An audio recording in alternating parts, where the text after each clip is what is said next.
warahmatullahi wabarakatuh dan salam sejahtera. Nama saya Masrihan bin Masadi. Nombor matrik saya adalah A181750. Saya merupakan pelajar tahun 1 dan mengambil jurusan Ijazah Sarjana Muda Matematik dari Fakulti Sains dan Teknologi.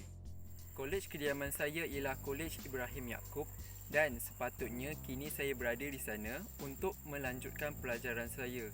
Tetapi sehari sebelum perjalanan saya ke sana, pihak UKM dan KPM telah mengeluarkan satu kenyataan untuk menangguhkan perjalanan. Jadi, saya terpaksa akur dengan arahan tersebut dan kini saya berada di rumah saya di Muar Johor sambil melanjutkan pelajaran saya secara maya. Apakah yang dimaksudkan dengan pandemik COVID-19? Pandemik COVID-19 juga dikenali sebagai wabak coronavirus yang merupakan wabak yang sedang berlaku secara global. Wabak ini mula dikesan pada pertengahan Disember 2019 di Bandaraya Wuhan, Hubei, China dan telah diiktiraf sebagai pandemik oleh Pertubuhan Kesihatan Sedunia WHO pada 11 Mac 2020. Sehingga 28 September 2020, lebih 33.4 juta kes COVID-19 telah dilaporkan di lebih 188 buah negara dan wilayah termasuk negara Malaysia, mengakibatkan lebih 1.004 juta kematian, manakala lebih 24.7 juta orang telah pulih. Virus ini kebanyakannya menular antara seseorang dengan cara yang serupa dengan influenza, iaitu melalui titisan pernafasan daripada batuk dan bersin.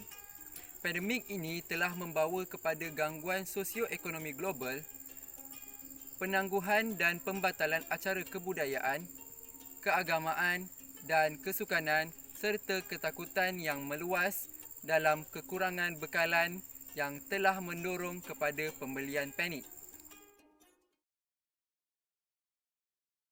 Sepanjang pandemik COVID-19 ini berlaku, pandemik ini banyak mempengaruhi saya dari segi emosi, disiplin diri, hubungan kekeluargaan dan gaya pemakanan saya.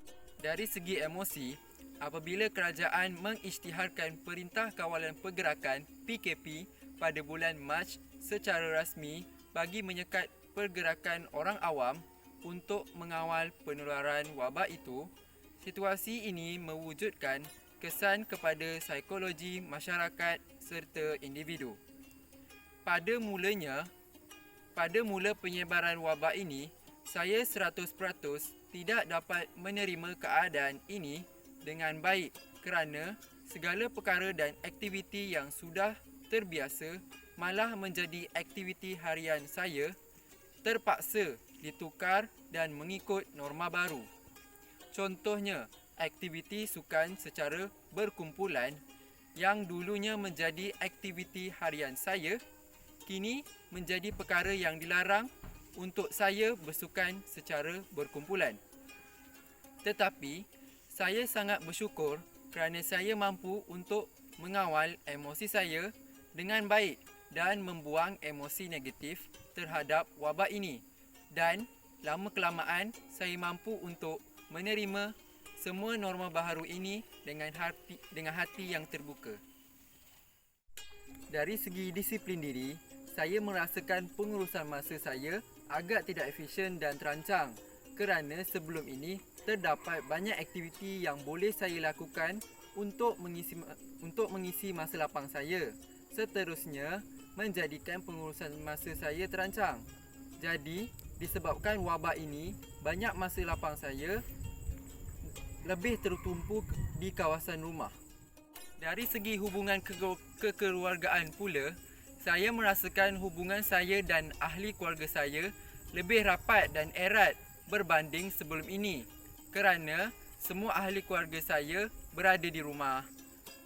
Kalau sebelum ini, ahli keluarga saya sibuk dengan pelajaran dan hal masing-masing, dan bagi yang sudah melanjutkan pelajaran, mereka terpaksa tinggal di universiti atau kolej mereka, menyebabkan kami lebih sukar untuk bersemuka antara satu sama lain. Jadi, wabak ini bukanlah semata-mata keburukan, tetapi ia juga membawa hikmah yang baik, terutamanya kepada hubungan kekeluargaan. Dari segi gaya pemakanan pula, saya merasakan pemakanan saya agak melebihi had disebabkan berada di rumah, dan saya rasa semua tahu bahawa air tangan ibu sememangnya yang terbaik. Kalau nak dibandingkan dengan pemakanan saya semasa saya berada di kolej, saya merasakan pemakanan saya agak terkawal disebabkan saya mahu menabung untuk keperluan masa hadapan. Tetapi disebabkan gaya pemakanan saya yang tidak teratur, saya sering bersukan bersama ahli keluarga saya di rumah seperti bermain badminton bagi menjaga kesihatan saya dan mendapatkan tubuh yang sihat.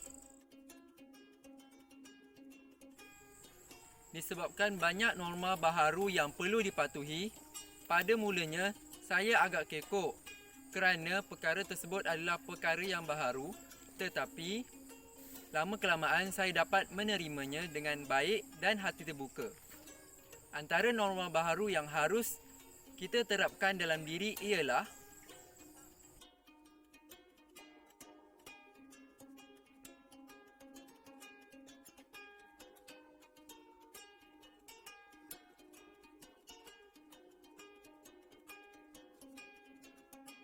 dalam mempraktikkan norma baharu ini, sebenarnya ada hikmah tertentu di sebalik musibah yang melanda.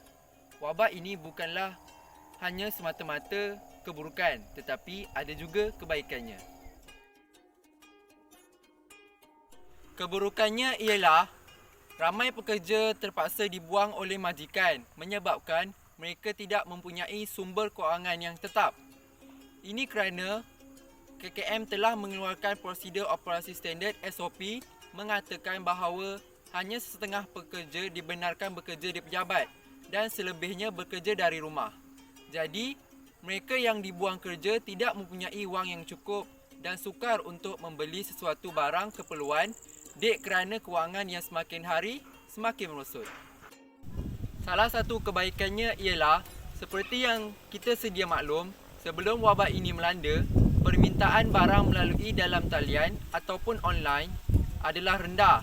Tetapi dek kerana wabak ini melanda, permintaan melalui online telah meningkat secara drastik.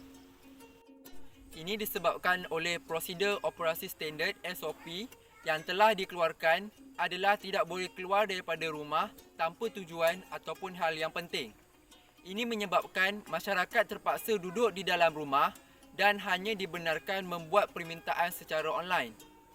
Justru, ini membuka peluang kepada lebih ramai orang untuk berniaga secara online dan menambah pendapatan mereka sendiri.